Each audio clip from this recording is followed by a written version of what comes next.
gracias a todos los participantes a los que habéis organizado también este evento, ¿no? Bueno, yo en el mundo de la innovación social, yo creo que es uno de los mundos ahora mismo más interesantes en los que se están haciendo cosas por todas partes y que realmente es necesario saber de él, conocerlo y tener también las herramientas para ayudar a construirlo, ¿no? La innovación social, bueno, voy a presentarme un poco también y a la vez voy a presentar cuál es un poco la visión o la visión inicial que tengo yo de lo que es la innovación social. Yo me metí en este mundo en el año 2008 realmente, aunque de un modo un poco casi inconsciente, a partir de un proyecto que yo coordinaba, un proyecto europeo del programa de la Unión Europea bueno, entonces era el 7º programa marco, sobre redes de innovación público-privadas. En ese programa, después de estar trabajando alrededor de 2010, la Comisión Europea, en una reunión que tuvimos con el comisario europeo en aquel momento, nos llamó y nos dijo que lo que estábamos haciendo nosotros era un proyecto de innovación social, porque al estudiar las redes de innovación público-privadas nos dimos cuenta de que el papel que tenían en estas redes los agentes sociales. Y esto nos llevó bueno, a meternos en lo que fue en esos años, 2009, 2010, el lanzamiento de las primeras iniciativas de la Unión Europea en temas de innovación social.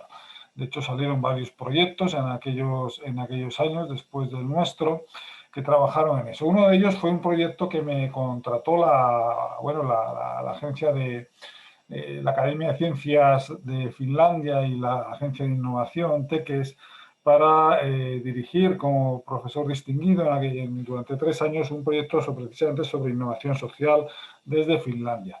Esto y políticas que tenían que ver con la innovación social. Esto fue lo que me metió a mí en el tema. Para nosotros, la innovación social en aquellos años utilizábamos un tipo de definición, si quieren, un poco heurística. Veíamos que era pues aquel tipo de innovación que es social en sus fines y en sus medios, ¿no? O sea, la innovación social es, en primer lugar, lo que es social en sus fines y en sus medios. Bueno, vamos a ver a lo largo de la tarde de hoy qué derivaciones tiene esto y qué es y qué no es la innovación social, porque hay bastante confusión a veces al respecto. Después de este proyecto del que sacamos en Finlandia un artículo que sigue, que hoy por hoy es mi obra más citada, un artículo en la revista Research Policy con un colega holandés sobre lo que es la innovación social, ya luego me estuve trabajando en el Banco Mundial, me fui de funcionario al Banco Mundial en el año 2012, 2013, y ahí estuve unos años hasta el 2016 que decidí volverme a la Universidad de Alcalá, donde estoy ahora, ¿no?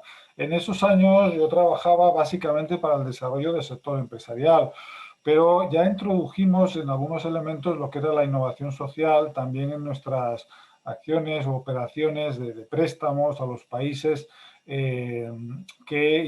bueno, veíamos que la innovación necesitaba un aspecto social que normalmente no se consideraba. Normalmente los programas de innovación, no, pero no los del Banco Mundial, cualquier programa de innovación de la mayoría de los países, pues no suele considerar o no considera en absoluto, o si lo hace muy poquito, lo que sería el apartado social, ¿no? Si en toda la innovación se considera que es algo más, pues, cutting edge, es algo más de una élite que lo que necesita es desarrollar nuevos prototipos, nuevos productos, nuevas cosas, donde lo social, como mucho, es un referente último, pero no es un medio concreto de actuación.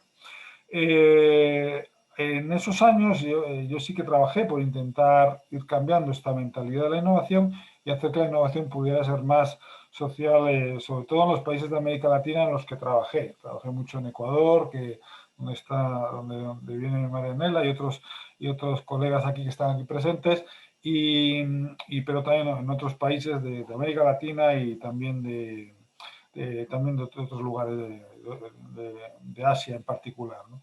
Al final, después de cuando me volví a la universidad, ya esto en 2016, que lo abandoné un poco por motivos personales y familiares, decidí volver a mi trabajo universitario, a mi cátedra de economía, pues ahí lo que me di cuenta es que hacía falta más formación en lo que es el tema de la innovación social. Todo el mundo habla de ella, se hacen muchas cosas de innovación social, hay un montón de páginas web que hablan de innovación social, incluso a veces hay bastantes formaciones, pero que sin embargo tienen una poca base digamos, rigurosa o científica, por supuesto, tienen, digamos que se habla mucho, pero con unos pies un poco de barro, ¿no? Sin saber muy bien lo que se está hablando o lo que se quiere hacer de ella. Entonces veíamos la necesidad de crear un curso experto en innovación social, que es lo que tenemos ahora mismo desde la Universidad de Alcalá, de 15 créditos para formar a la gente, además totalmente online, totalmente flexible. La idea es que se pueda uno formar desde su casa cuando quiere o como quiere o desde su trabajo,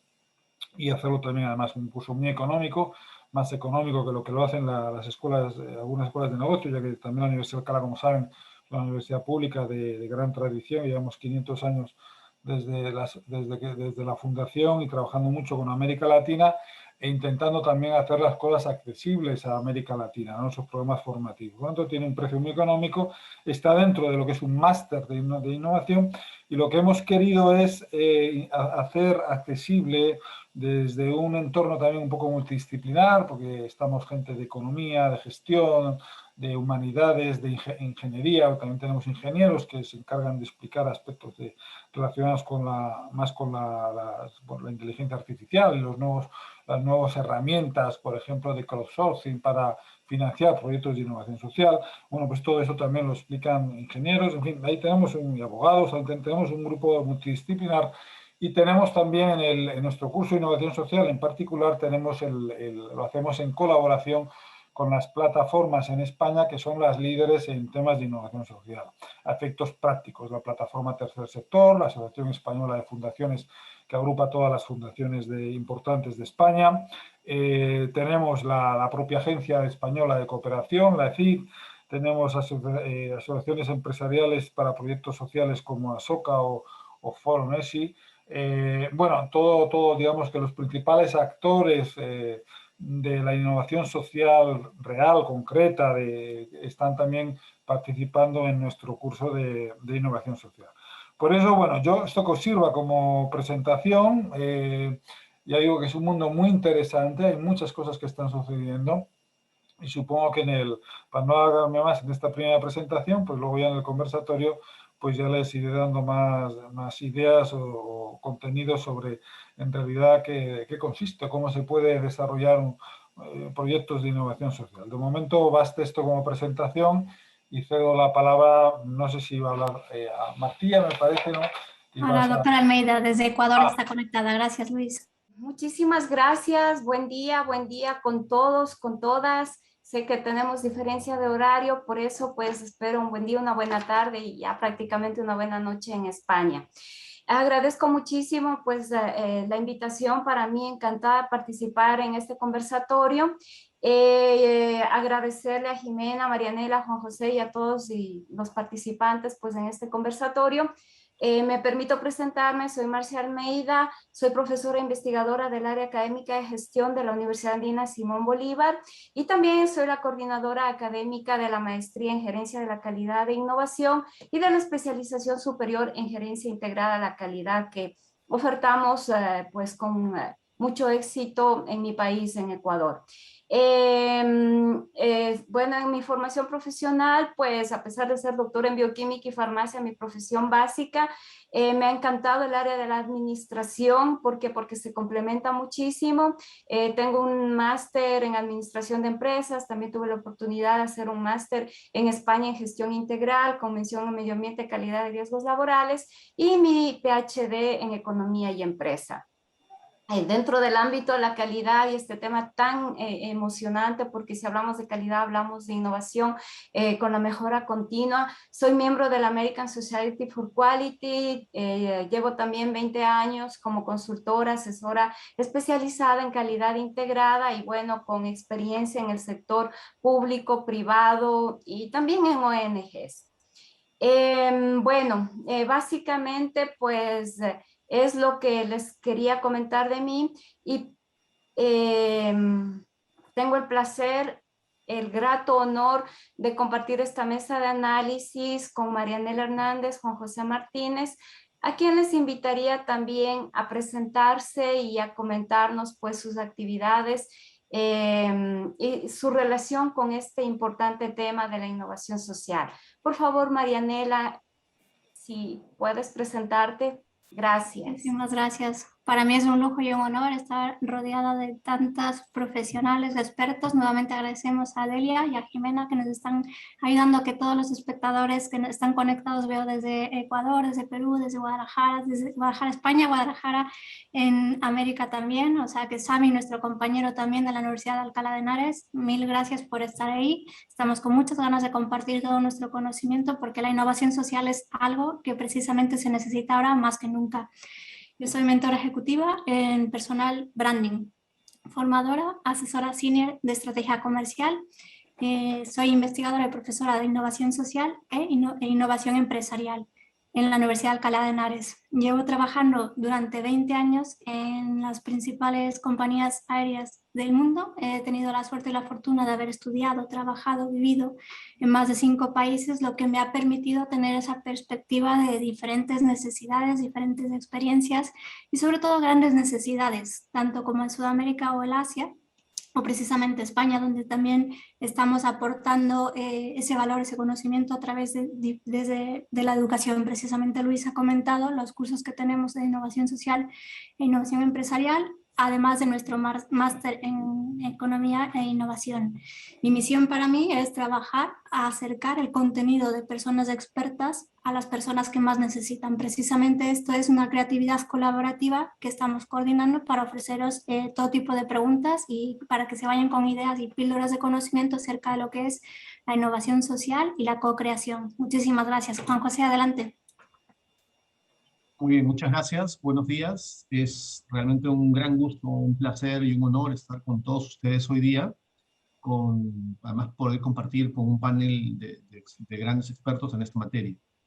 Yo soy Juan José Martínez, soy abogado peruano, tengo además una maestría en Derecho Corporativo por la New York University School of Law. He trabajado en temas empresariales, pero también he sido funcionario público en mi país y también he tenido la oportunidad de trabajar con entidades de cooperación internacional, con lo cual conozco desde hace un par de décadas por lo menos el trabajo de la cooperación internacional. Y es bien interesante porque realmente esto de la innovación social, yo diría que es un renacimiento de las actividades del tercer sector y del sector privado, tratando de generar valor y de solucionar problemas públicos. Encontrar esta nueva fuerza o esta nueva tendencia que ahora llamamos innovación social es justamente una renovación de algo que en décadas pasadas de alguna manera se ha venido dando. Y mi interés particular sobre esta materia es porque en este momento yo soy director general del Observatorio Latinoamericano de Gestión y Desarrollo, que podríamos definirnos justamente como una iniciativa de innovación social, donde lo que buscamos es potenciar las capacidades del sector público para que en los diversos países de América Latina, para que ese sector público pueda justamente solucionar de mejor manera o enfrentar de mejor manera todos los grandes problemas que enfrentamos. Muchas gracias. Bueno, muchísimas gracias Juan José, Marianela por su presentación y también pues Luis, vamos un poquitín a ir adentrándonos en el tema. Y bueno, si bien la capacidad de innovar se reconoce como un factor clave para un crecimiento sostenido, especialmente pues en nuestros países, ¿no? Les hablo de los países de Latinoamérica, la viabilidad económica y el bienestar creciente y el desarrollo de la sociedad pues son aportados con esta innovación social. Las actividades de innovación en realidad son exploratorias y están caracterizadas por la búsqueda, la experimentación, el aprendizaje. Y en este esquema quisiera comentarles una experiencia particular, pues en la búsqueda de esa innovación social y quizá de un emprendimiento social que ya mis co-speakers lo irán aclarando, es mi particular punto de vista. En la Universidad Andina Simón Bolívar, junto con 2 colegas profesores, investigadores, pues Ariru Macowi, que es un indígena del área de cultura y un profesor muy destacado de la universidad, y Adriana Rodríguez del área de Derecho, recién hemos concluido una investigación titulada Fortalecimiento de la identidad del pueblo Natahuela, una propuesta interdisciplinaria desde la gestión, el derecho y la cultura. Les comento, el pueblo Natabuela es un pueblo indígena ubicado en los Andes ecuatorianos, en la provincia de Imbabura, Ecuador, y con una población de 1862 runas en quichua, personas en español. Partiendo del establecimiento de la situación económica, cultural, jurídico, política, a través de un diagnóstico inicial, fuimos definiendo metodologías para ese fortalecimiento de la cultura y lengua quichua, la revitalización también de la justicia indígena, su justicia propia, la selección y potenciación de un emprendimiento local basado en la economía comunitaria y circular, que resultó bastante interesante, y aquí inclusive llegamos a definir, ¿no?, la economía circular en el ámbito de la economía comunitaria, por cuanto en sus prácticas ancestrales pues se evidencia que la aplicaban la economía circular, y también la participación de las mujeres en la reivindicación de los derechos lingüísticos y culturales. Entonces, a través de un esfuerzo de co-creación, un enfoque participativo, resultó un caso, considero yo, interesante de innovación social, por cuanto los resultados referidos a la producción de conocimiento, un conocimiento ancestral y un conocimiento científico típico de Occidente, pues esa sinergia nos ha dado soluciones innovadoras a la problemática del pueblo Natabuela, y han sido y que podrían ser compartidas, y esa es la intención de la investigación, con otros pueblos que vivan en comunidad o que puedan adoptar la fortaleza pues de los aportes comunitarios. Además, también en Ecuador se han hecho esfuerzos a nivel de política pública, ¿no? En mayo de este año se ha puesto en vigencia la Ley de Economía Circular y también un libro blanco de economía circular. De esta manera, los territorios indígenas se convierten en espacios de relaciones sociales, en los que la identidad colectiva se fortalece pues, y se sostiene como una necesidad de la organización comunitaria, y más aún durante el transcurso de la investigación pues estuvimos en pandemia COVID. Como les comentaba, surgió un emprendimiento que nosotros lo consideramos un emprendimiento social denominado Guarmicuna Natabuela.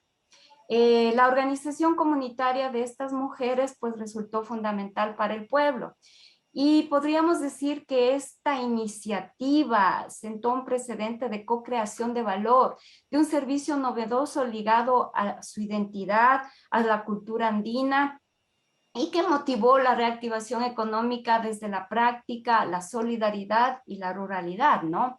Por ello, pues se fue articulando esta iniciativa, y se continuará articulando a través de alianzas estratégicas entre el Estado, la academia y las comunidades para buscar, ¿no?, esas redes de comercio justo y reactivar la economía desde lo comunitario.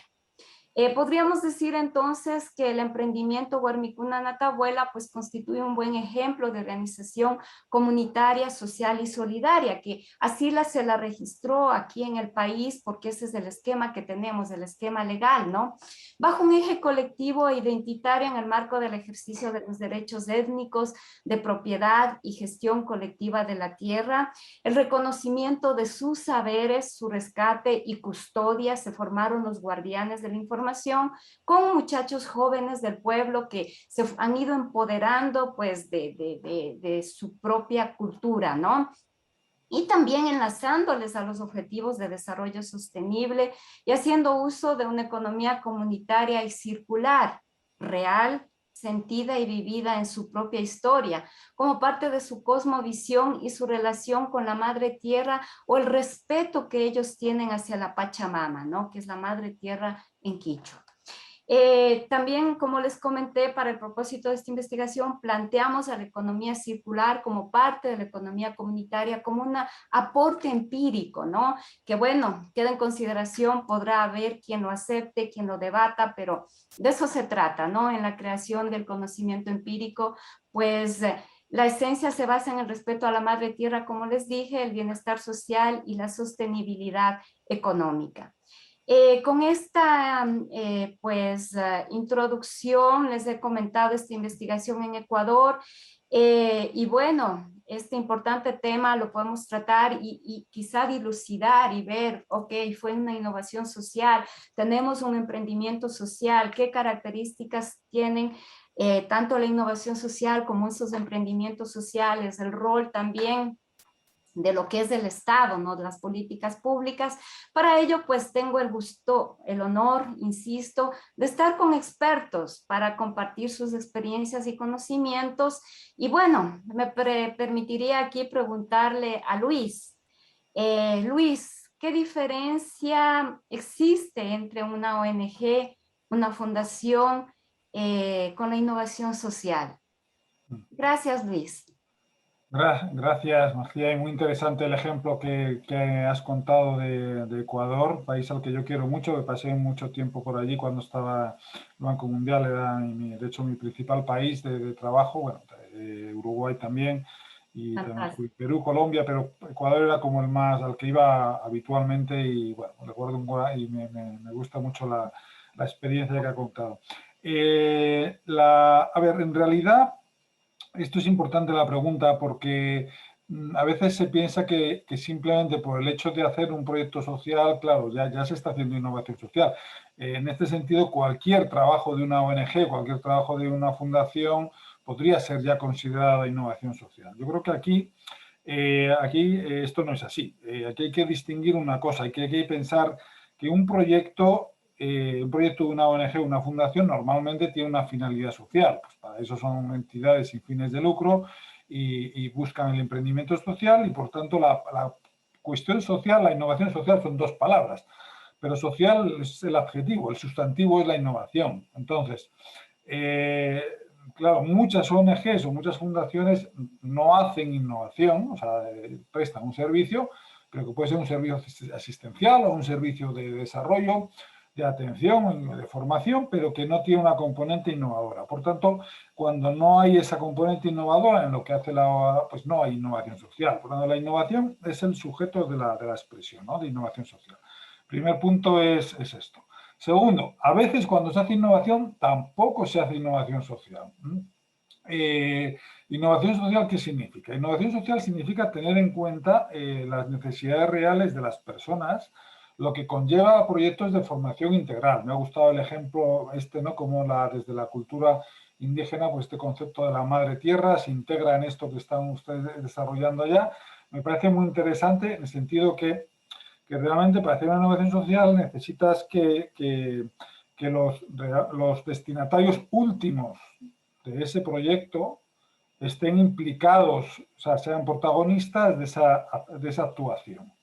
Cuando esto no sucede, no es innovación social. Puede ser una labor muy buena y necesaria de una ONG que va y reparte comida, o reparte alimentación, o reparte formación, o reparte, bueno, cosas todas muy necesarias, pero si los usuarios no están participando en ese procedimiento, no se consigue hacer eso y no se consiguen los impactos deseados.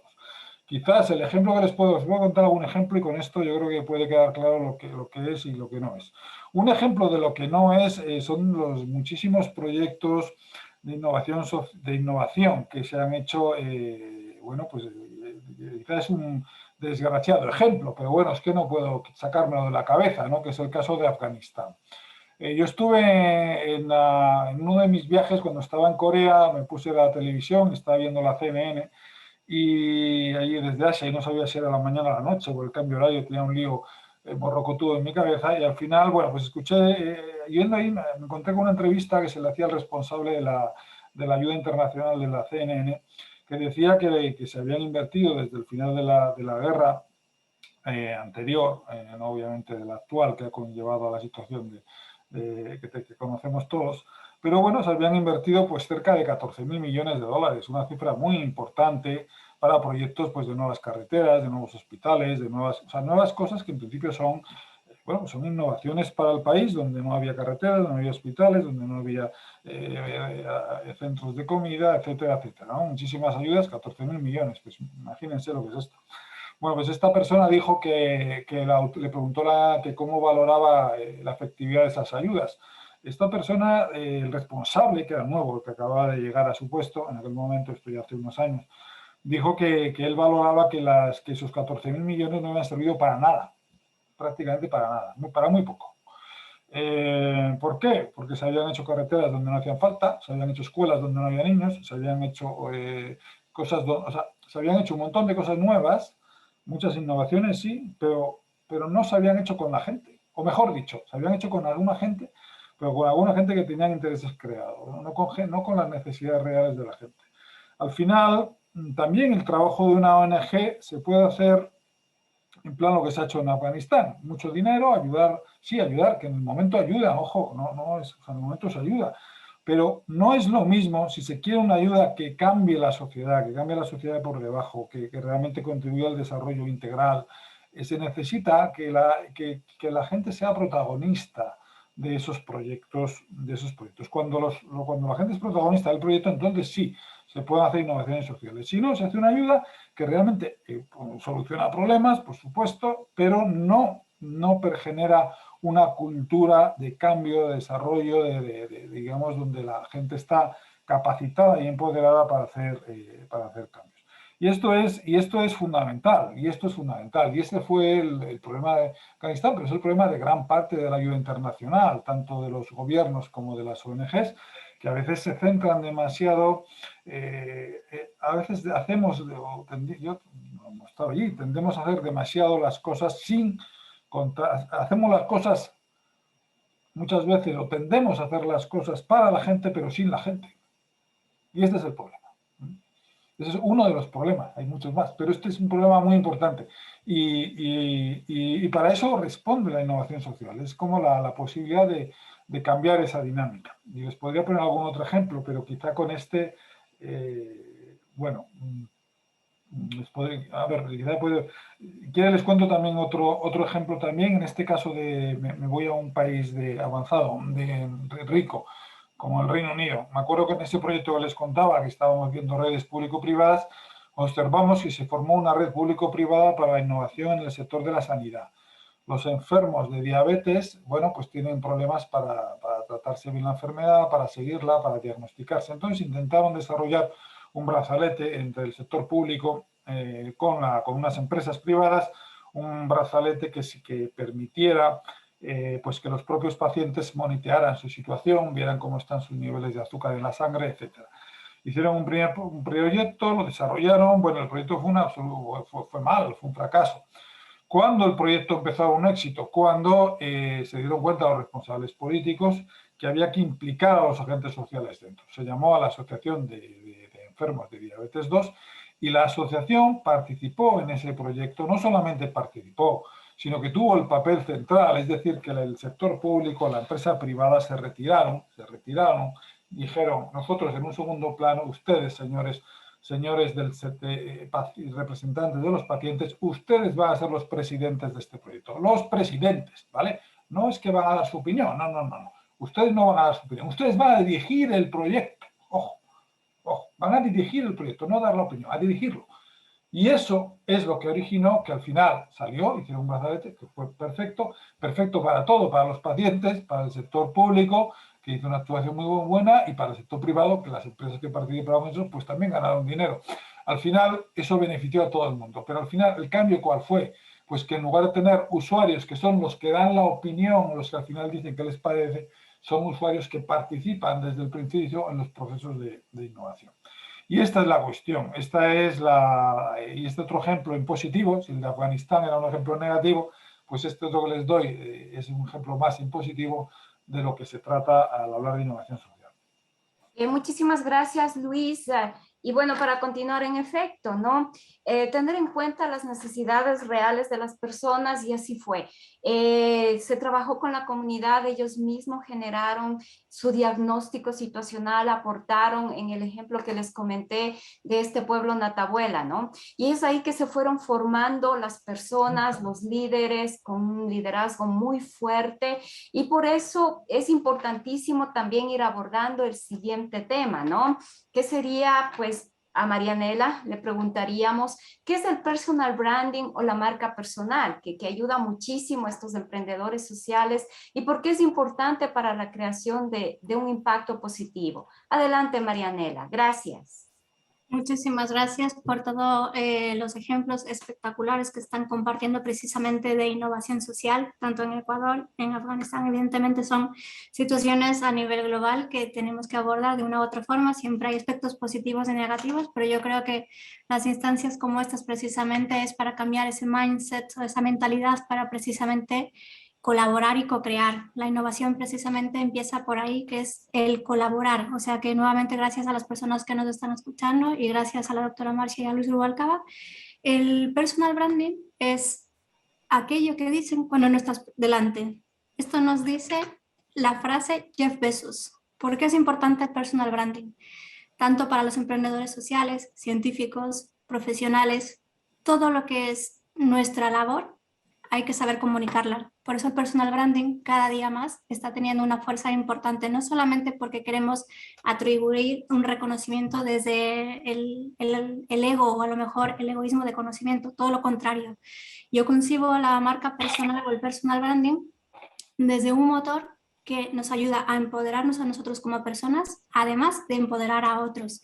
Para comentarles, dentro de una empresa, como comenté anteriormente, tengo 20 años trabajando en compañías aéreas. En uno de estos procesos de fusiones, porque ya sabemos que todas las empresas siempre están intentando reducir costos e ir a sus objetivos. En el año 2016, precisamente tenía a cargo equipos comerciales en diferentes ciudades de Europa, en diferentes idiomas. Estábamos llegando a los resultados y precisamente lo que más se valoraba dentro de los resultados era la experiencia del cliente, es decir, la cercanía, con qué rapidez, con qué eficiencia, con qué capacidad, armonía se estaba entregando ese servicio. Era uno de los aspectos intangibles que como empresa nos medían completamente. ¿Cuál fue mi sorpresa y la de mis compañeros? El momento que tuvieron que tener una reestructuración, se veían todo tipo de factores. Y el factor que precisamente no habíamos trabajado era el personal branding de ese valor intangible como personas. Habíamos hecho muy bien el trabajo del valor intangible, de la capacidad de experiencia hacia un cliente externo, pero no hacia el interno. Entonces, desde entonces he empezado a investigar, a analizar, a formarme, a estudiar y a compartir la importancia de lo que es nuestra huella digital. Nuestra huella digital o nuestra marca personal, personal branding, es nuestro mayor intangible. No hay que trabajar únicamente para buscar un trabajo, hay que trabajar precisamente para compartir nuestra propuesta de valor y además, sobre todo, para conectar. La innovación social hablamos de colaborar y conectar. Entonces, precisamente es nuestro mayor motor, nuestra herramienta, que si no la trabajamos nosotros y somos conscientes de ese poder, nadie más lo puede hacer. Tanto para los emprendedores sociales como científicos. Doctora Marcia, te devuelvo la palabra para que vayamos avanzando y así podamos tener todos los puntos de vista y diferentes participaciones. Muchas gracias. Muchas gracias, Marianela. Qué interesante, ¿no? Empoderarnos como personas y empoderar a los demás. Entonces le preguntaríamos a Juan José, ¿crees que es posible la innovación en el sector público? Adelante, Juan José. Sí, justamente es la vinculación entre la innovación social y la innovación o la generación de cambios y mejoras en el sector público es uno de los temas que es nuestro centro de principal investigación y es un tema que nos interesa mucho. Porque el sector público, en mi país y en todos los países, seguramente tendrán ustedes más o menos la misma opinión. Son sistemas o son instituciones que funcionan de manera muy rígida, donde todo pareciera estar regulado, y de hecho muchos expertos en gestión y políticas públicas lo dicen, donde pareciera no haber mucho espacio para la innovación. Y eso en principio yo creo que es correcto esto que se señala, ¿no? Tiene una naturaleza particular el sector público, en donde hay mucha rigidez en su funcionamiento y pareciera no haber espacio para la innovación. Ahí es donde nosotros consideramos que puede haber una interacción virtuosa entre los proyectos de innovación social y el funcionamiento del sector público, porque tienen algo en común para comenzar. Ambos buscan promover o solucionar problemas de la sociedad, problemas sociales o problemas públicos. Pero esa interacción tiene que ser estudiada y tiene que ser coordinada, porque en el caso de la innovación social puede ayudar al sector público para, como decía Luis, retomar los intereses de la ciudadanía, considerar más lo que dice la ciudadanía. Porque los estados muchas veces, en las instituciones del sector público, pasan muchas veces dos cosas. Que solamente se miran internamente y no están considerando los intereses de los usuarios, de los ciudadanos, o, lo que es peor, en algunos casos son tomados, son cooptados por grupos de interés, con lo cual las acciones y los recursos y el poder que tiene el sector público se ejerce solamente para esos grupos o en beneficio de esos grupos. Los proyectos de innovación social podrían generar una oxigenación y romper con estas limitaciones por un lado. Pero por otro lado, creo que también en este modelo de cooperación, desde la perspectiva de la sociedad, sería bueno que los ciudadanos que hacen este tipo de proyectos conozcan y en esta interacción conozcan mejor cómo funciona el sector público y qué restricciones y qué limitaciones tiene, porque de hecho existen. El sector público por naturaleza es diferente del tercer sector, es diferente de las ONGs, es diferente del sector privado. Esa interacción puede ayudar. Lo otro que creo yo es que en esta vinculación también podría potenciarse y, como decíamos, generarse un círculo virtuoso, porque el sector público algo que tiene, que no tiene necesariamente el tercer sector o no tiene necesariamente la sociedad civil y los proyectos de innovación social, es que no tienen autoridad. Se basan fundamentalmente en el convencimiento de las personas y en la buena voluntad de los ciudadanos y de un grupo de personas. Eso podría ser, como se dice, un leverage o un apalancamiento para proyectos de innovación social.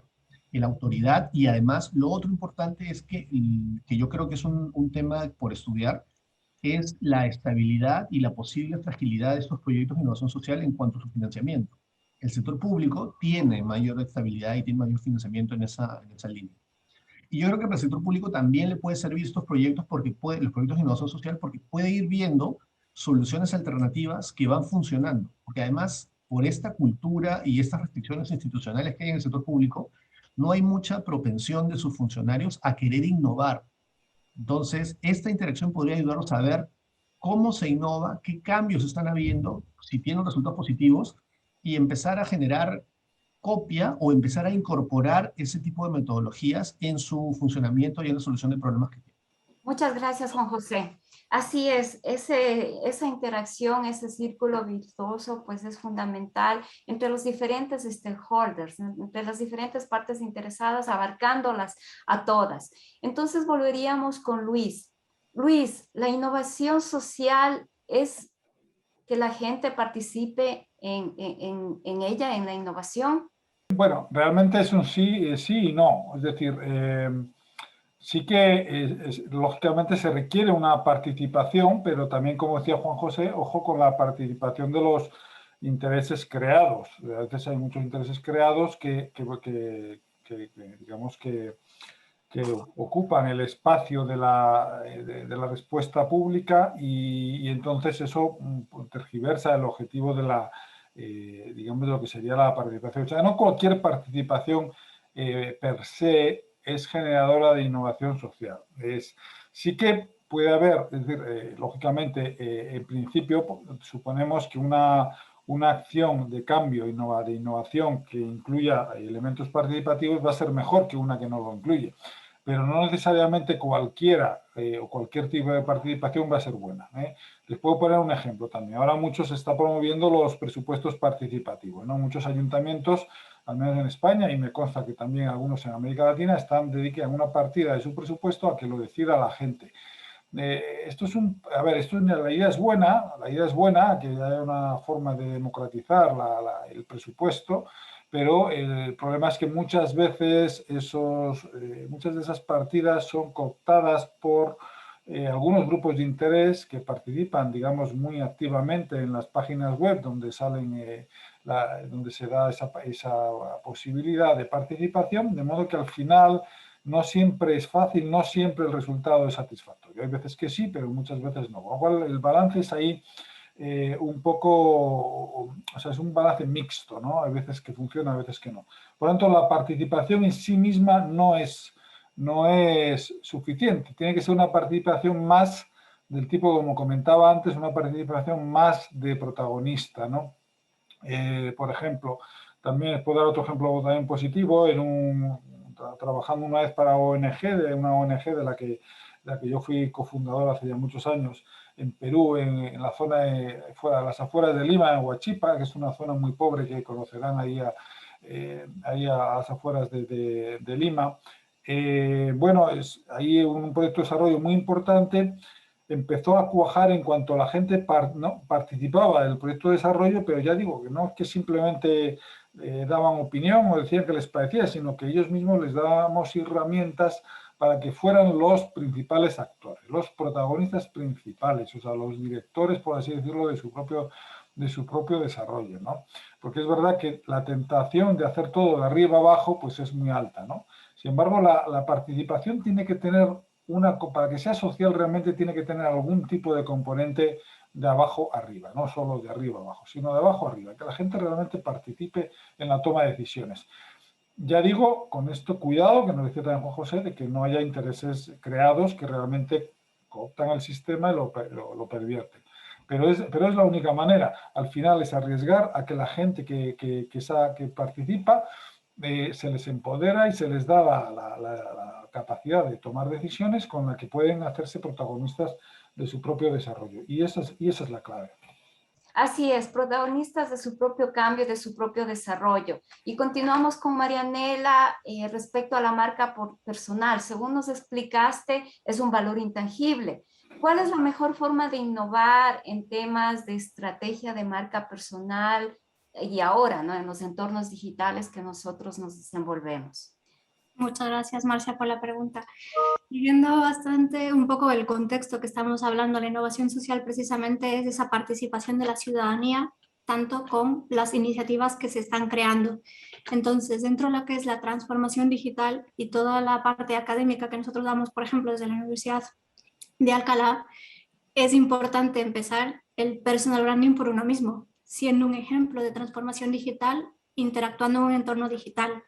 Las plataformas profesionales, por ejemplo LinkedIn, existen no solamente para leer y sino adquirir nuevos conocimientos, sino también para interactuar con estas personas. Luis Rubalcaba tiene un perfil en LinkedIn, Juan José tiene un perfil, todas las personas profesionales que están ahora aportando, divulgando. Juan José nos compartía su blog, precisamente es una plataforma de Microsoft que está detrás, la fundación incluso de Bill Gates, que él es una de las personas participantes de toda esta red profesional. ¿Para qué?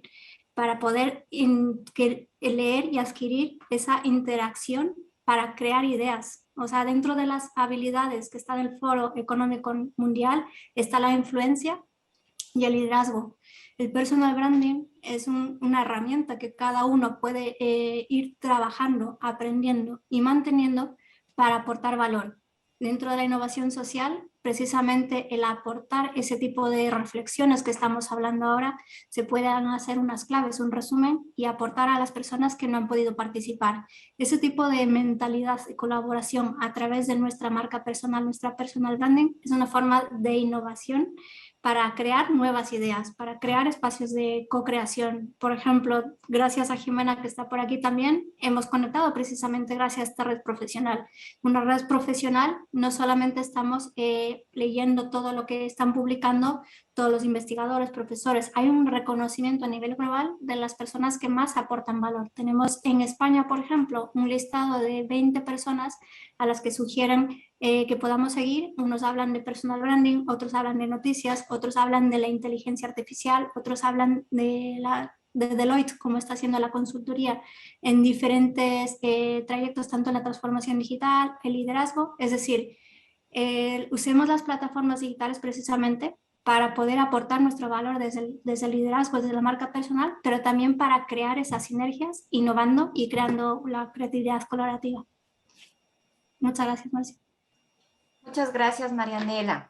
Así es, qué interesante esa mentalidad de colaboración, esa sinergia que se podría lograr, ¿no? Y obviamente un actor fundamental, volviendo con Juan José, es el sector público. Y te preguntaría, Juan José, ¿qué se necesitaría para innovar en el sector público de tu país? Adelante, Juan José. Bueno, como decía justamente en mi intervención anterior, el sector público en cualquier país es visto como una estructura que es rígida, que es poco poco abierta a la innovación. Y yo creo que eso sucede por razones estructurales, por razones que en este momento no voy a comentar. El funcionamiento de las entidades públicas está altamente regulado. Ustedes tienen, por ejemplo, cómo se gasta un presupuesto, cómo se realiza una contratación o cómo se designa un determinado personal. Hay muchas reglas que inclusive son bastante detalladas que se tienen que cumplir. En ese contexto parecería que es muy difícil poder realizar una innovación, porque además para los servidores públicos ellos están obligados a cumplir con esas reglas y justamente actuar de manera paralela o diferente a lo que señalan esas reglas, inclusive les puede generar responsabilidades. Ahí es donde yo creo que deberían suceder dos cosas. Por un lado, creo que en algunos países, como en mi país, el nivel de regulación del funcionamiento interno de las entidades públicas, yo creo que es excesivo. Entonces, habría que primero generar lo que en algunos contextos se llama desregulación, o sea, eliminar o retirar algunas reglas y dar mayor espacio para que los que tienen decisiones de gestión tengan justamente mayor capacidad de elegir el camino que van a tomar. Eso creo que es un primer aspecto que es necesario. Otro aspecto que sería necesario es, ya vinculado con los proyectos de innovación social, es utilizar o mirar lo que hacen estos proyectos y ver qué actividades sí están funcionando para ver la posibilidad de réplica o la posibilidad de generar escalamiento, o sea, mayor tamaño. Hay muchas soluciones que se pueden estar dando desde los proyectos de innovación social, pero que funcionan a una escala muy limitada, por el número de personas que están involucradas, por la participación que es necesaria, o por temas de financiamiento.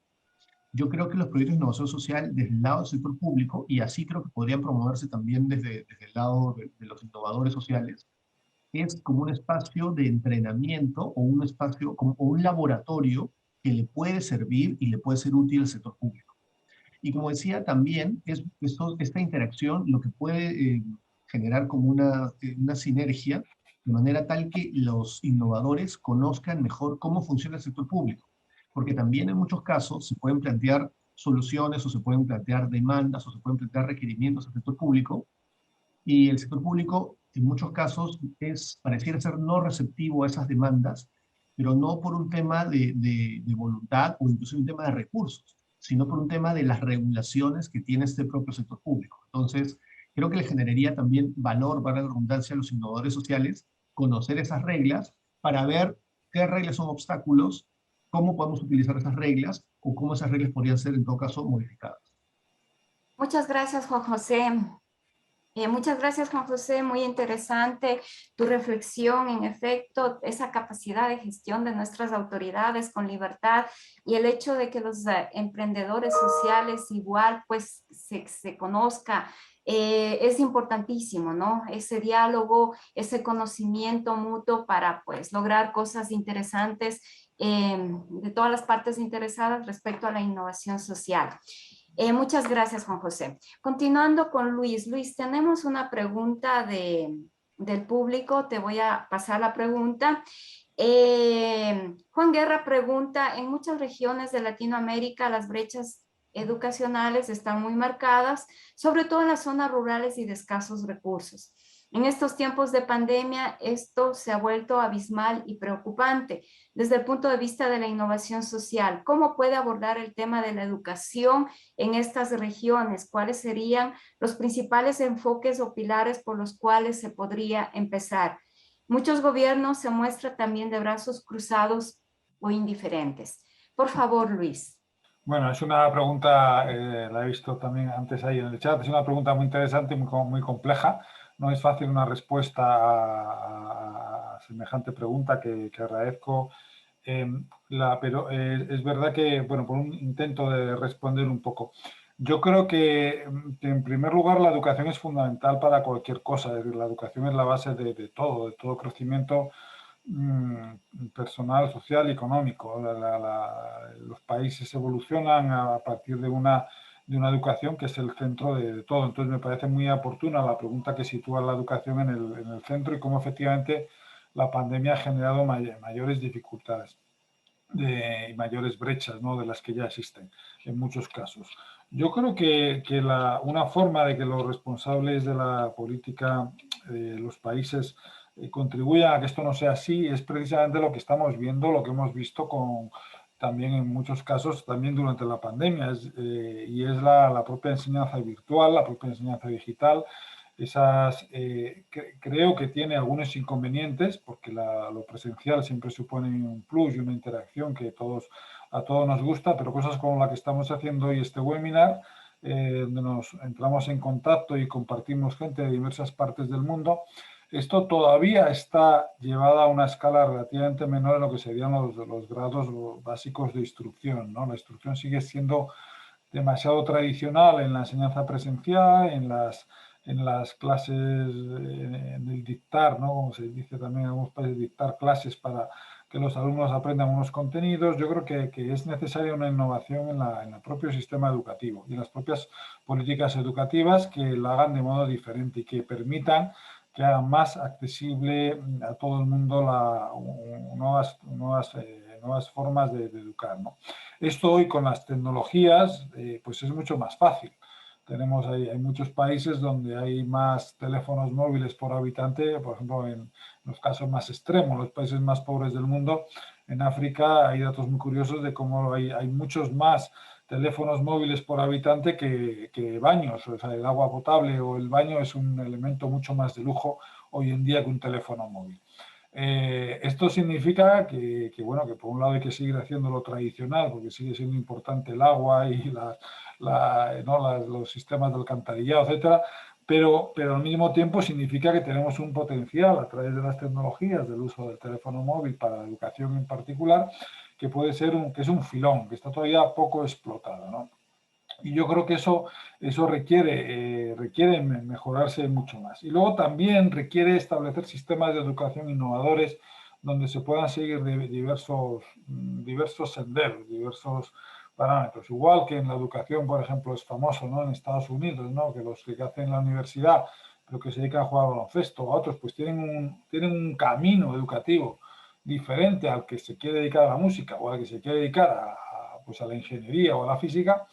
Pues digamos que en una misma facultad, en un mismo edificio, están conviviendo alumnos con caminos muy diferentes, orientados a cosas diferentes, pues seguramente la innovación también consiste la innovación social en el ámbito educativo consiste en una participación de la gente, de los alumnos y de los profesores, de modo que se establezcan diversos caminos educativos y que cada uno saque de ellos lo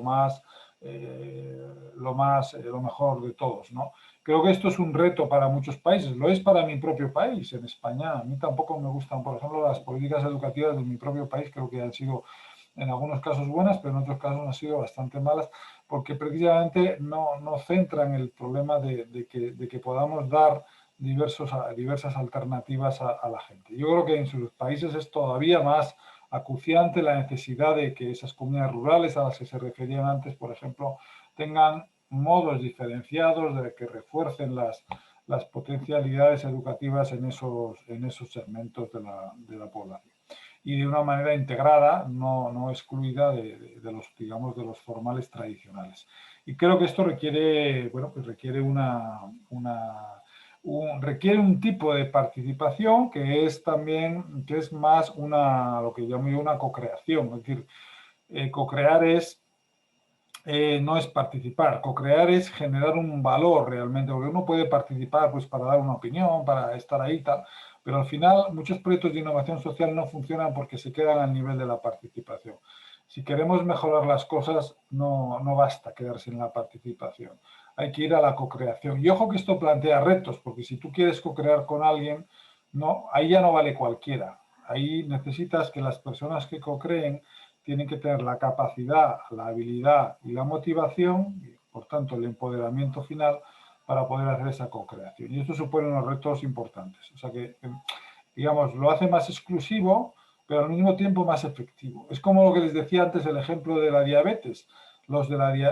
Allí no se trajo en una mesa de trabajo, en una mesa de trabajo no se invitaron a los 100.000 enfermos de diabetes directamente. En la mesa estaban 5, pero estaban 5 que eran los representantes de los enfermos de diabetes que sí estaban empoderados, formados y capacitados para representar al sector y para llegar luego a esos 100.000 enfermos de diabetes. Esa es una solución mucho más interesante buscando el tercer sector, que no intentar a veces la participación. La otra alternativa es, no, pues cojamos a 5 enfermos de diabetes al azar. Eso no hubiera funcionado, porque la participación en sí no basta. Se necesita una co-creación y para eso hace falta que quienes co-crean tengan la capacidad y la motivación para hacerlo. Entonces, ¿cuál es la diferencia, Luis, que hay entre participación y co-creación? Sí, pues efectivamente. La cuestión es que había uno de los mejores antropólogos que ha dado Europa, es Michael Tomasello, del Instituto Max Planck en Suiza. Él decía que realmente, haciendo experimentos de lo que nos diferencia a los hombres de los humanos realmente nos diferenciamos de los hombres no que participamos juntos en las cosas, porque ellos también lo hacen los animales. Cuando van a cazar también los lobos se organizan para cazar, las abejas para producir la miel. Es decir, la participación es un elemento de la biología animal, de muchas especies, ¿no? Algunas incluso bastante desarrolladas. Lo que realmente supone un paso adelante es lo que Michael Tomasello llamará la intencionalidad compartida. Es decir, en realidad es la capacidad de ponerte en la posición del otro. Y eso no lo hacen los animales. Los animales participan en proyectos conjuntos, a veces, o normalmente dirigidos por el jefe de la manada, que les va diciendo a cada uno lo que tiene que hacer para cazar o para lo que sea. Pero el hombre es el único que tiene la capacidad de ser humano, la capacidad digamos, de entrar en un proyecto de intencionalidad compartida. Y eso, el pensar qué es lo que necesita el otro, que eso tiene también con lo que Marianela hablaba antes de pues, la compartir, la colaboración, partir también de una cierta empatía y una cierta puesta en valor de las cosas. Esa puesta de valor compartido es lo que hacia lo que va, lo que llamaríamos una cierta capacidad co-creadora, que por tanto ya es a un nivel muy superior a lo que sería la mera participación. Entonces, Marianela, en esa intencionalidad compartida que nos menciona Luis, ¿qué es para ti el networking y cómo se puede utilizar para la creatividad colaborativa? Muchas gracias, Marcia. Uno de los ejemplos de innovación social con la que colaboro es el World Happiness Fest.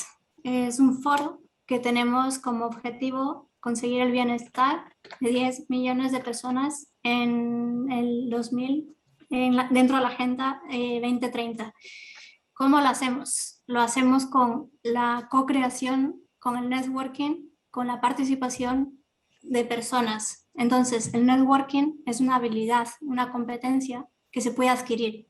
El networking nuevamente está en cada uno de nosotros y por eso va muy, muy de la mano de lo que es el personal branding, porque nuevamente es nuestro liderazgo, cómo interactuamos dentro de esta innovación social o dentro del ecosistema. Para que se hagan cuenta, un ejemplo, el Foro Económico de la Felicidad es un día que por las Naciones Unidas se ha designado y se está realizando este tipo de actividades a lo largo del año, concretamente se especifica en diferentes semanas. Entonces, dentro de todos los divulgadores, científicos, profesores, psicólogos, coaches que participamos, cada uno pone su punto de vista, tanto desde la transformación digital, tanto desde la educación o desde cualquiera de su propio aportando valor. Para citar a alguien en concreto, Philip Kotler acompañó un poco con la idea y su propósito de compartir desde el marketing. Al final el marketing o el personal branding, en este caso, traspasa nuevamente el valor que tiene una empresa al que tiene una persona. Entonces ese marketing de cada uno de nosotros o cada uno de nuestros compañeros, porque al final este tipo de iniciativas es precisamente de la suma de valor o la apuesta de valor de cada uno de nosotros, y él acompañó en este evento y compartió toda la labor que está haciendo dentro de su fundación. Para nosotros fue evidentemente un lujo y un honor tener a a todo tipo de expertos, no solamente en el ámbito de psicología, filosofía o educación, sino también desde el marketing. Es decir, la parte empresas, la parte privada, la parte pública, es un eje que se consigue aunar todo eso. Entonces se ofrece iniciativas del networking para potenciar habilidades sociales, competencias digitales y competencias de comunicación, de empatía, de escucha, para que cada uno sea líder y ayude y aporte el valor. También hay diferentes estancias como la Fundación Cibervoluntarios, donde también ofrecen que uno aprenda o adquiera esas competencias en diferentes sectores. ¿No? Por ejemplo, hay personas o proyectos que también se puede adquirir una clase para ayudar a personas a buscar trabajo o ayudar a personas a liderar su propio emprendimiento. Nuevamente, la innovación social, lo que se genera es el networking para recibir el feedback y la interacción, y de esa forma se consigue generar valor para todos. Eso es. Muchas gracias. Muchas gracias, Marianela. Así es, crear valor para todos, y es importantísimo un liderazgo positivo, pues, que nos lleve a ello. Para ir cerrando, vamos a preguntarle, pues, a Juan José, respecto a la pandemia e innovación social. ¿Ves tú alguna relación? Adelante, Juan José. Y por supuesto, la pandemia, que ha sido una tragedia para todos nuestros países, si algo se podría decir, algo positivo hemos extraído de todo esto, es potenciar la capacidad de innovación, tanto para los proyectos sociales, y los innovadores sociales o los que se hacen desde el sector privado o del tercer sector, pero también dentro del sector público. En mi país hacemos una broma, que podría ser una broma cruel, y decimos que el mejor consultor de innovación en el sector público ha sido el coronavirus, porque el coronavirus nos ha forzado a implementar soluciones que en muchos casos, y para que vean cómo es lo que comentaba hace un momento, sobre la rigidez no solamente institucional, legal, sino también cultural que hay y la resistencia que puede haber frente a la innovación. En mi país hemos implementado por necesidad, la imperiosa necesidad que nos planteó la pandemia, por ejemplo, el uso de herramientas digitales, que no eran herramientas que se hubieran diseñado, se hubieran implementado justamente a propósito de la pandemia, sino que ya estaban disponibles desde mucho antes. Pero que, por ejemplo, en el sector público peruano había mucha resistencia, muchas dudas, muchas limitaciones, se ponían muchos peros para su implementación. Y sin embargo, a partir de la pandemia, muchas entidades prácticamente en cuestión de días tuvieron que implementar esas innovaciones, ¿no? Entonces creo que a grandes retos, grandes soluciones innovadoras. Creo que eso es lo que ha venido ocurriendo, y eso tiene el efecto de demostrar que hay muchas cosas que sí se podían hacer y que el problema era más bien, en muchos casos, temas culturales o temas hasta de falta de voluntad. Muchísimas gracias, Juan José. En efecto, ¿no? Tenemos muchas lecciones aprendidas en esta época que hemos vivido, estos 2 años prácticamente. Y bueno, para ir cerrando, me permito concluir que hemos pues conocido diferentes puntos de vista sobre el gran desafío que implica la innovación social, la co-creación de valor y la creación de nuevas formas de gobernanza colaborativa. Y aquí me permito citar pues a Domansky, donde él dice que en definitiva la innovación social tiene su importancia en la acción que promueve dentro de la sociedad y que debe ser entendida como un motor de cambio social. Para esto, pues le doy la palabra ahora a Luis para el cierre. Adelante, Luis. Muchas gracias. Muchas gracias, Marcia. Sí, bueno, yo creo que está siendo un debate muy interesante. Me está gustando mucho las diferentes aportaciones. Esto último, Juan José, que ha comentado del sector público, también lo estamos viendo mucho aquí en España, y ha sido un espectáculo como la sociedad realmente bueno, pues muchos colectivos, asociaciones, ONGs se han puesto en marcha para responder a las necesidades a las que los sistemas tradicionales o el sector público no eran capaces, ¿no? Y cómo el propio sector público efectivamente se ha visto llamado a reformarse, ¿no? Y a transformarse bastante. Y efectivamente me ha gustado el ejemplo este de que se pueda ser el coronavirus el mejor consultor. Efectivamente, me parece que es una cosa buena. Nosotros trabajamos mucho también con la Fundación Novagov, cuyo presidente es el codirector de un curso experto que llevamos también de innovación en el sector público, junto con el curso experto de innovación en el sector de innovación social y otro de innovación empresarial. Y es verdad que estos temas en el sector público son absolutamente fundamentales. Eso me ha gustado mucho.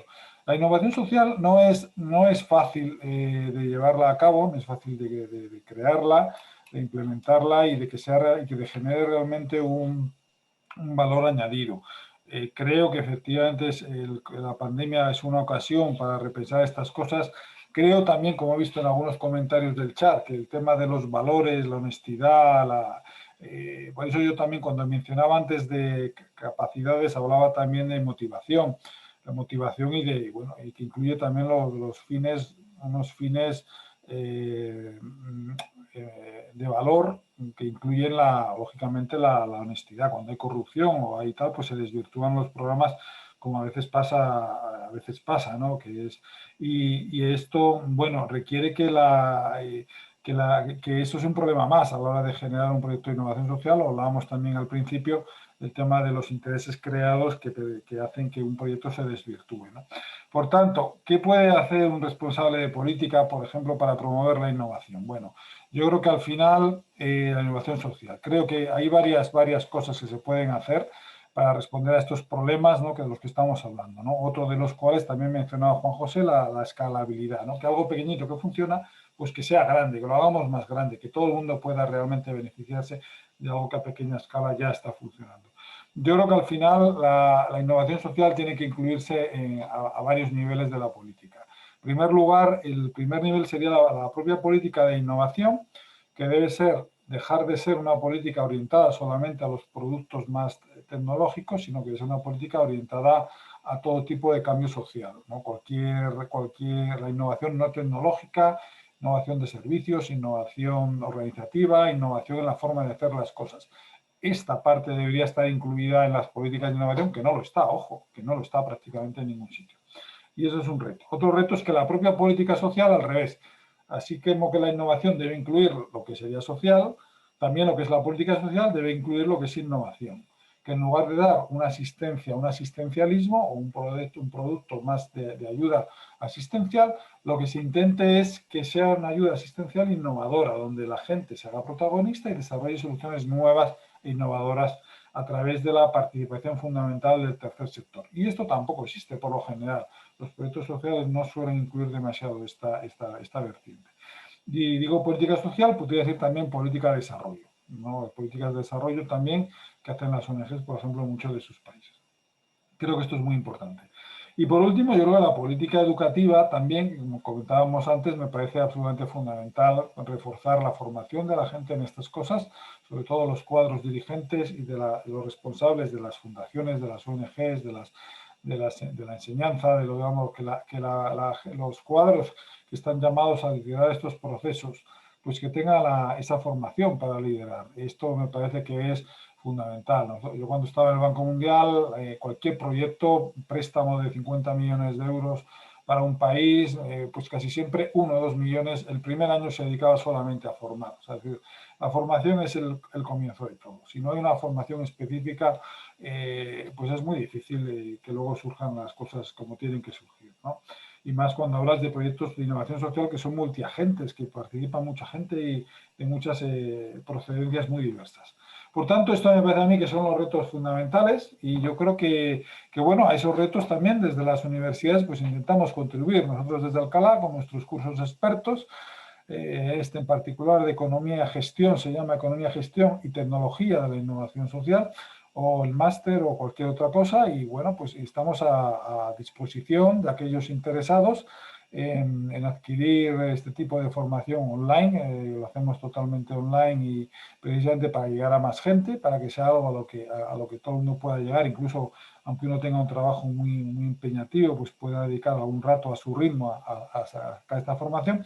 Y a eso estamos, a intentar poner nuestro granito de arena para contribuir a ayudar al mundo de esta manera, con la medida de lo posible. Y con esto pues ya cierro mi intervención agradeciendo una vez más a todos los organizadores este evento. Gracias. Bueno, muchísimas gracias por la invitación a la Universidad pues, de Alcalá de Henares, igual a usted. En realidad, desde la Universidad Andina Simón Bolívar, pues un gran placer, un honor participar con todos ustedes.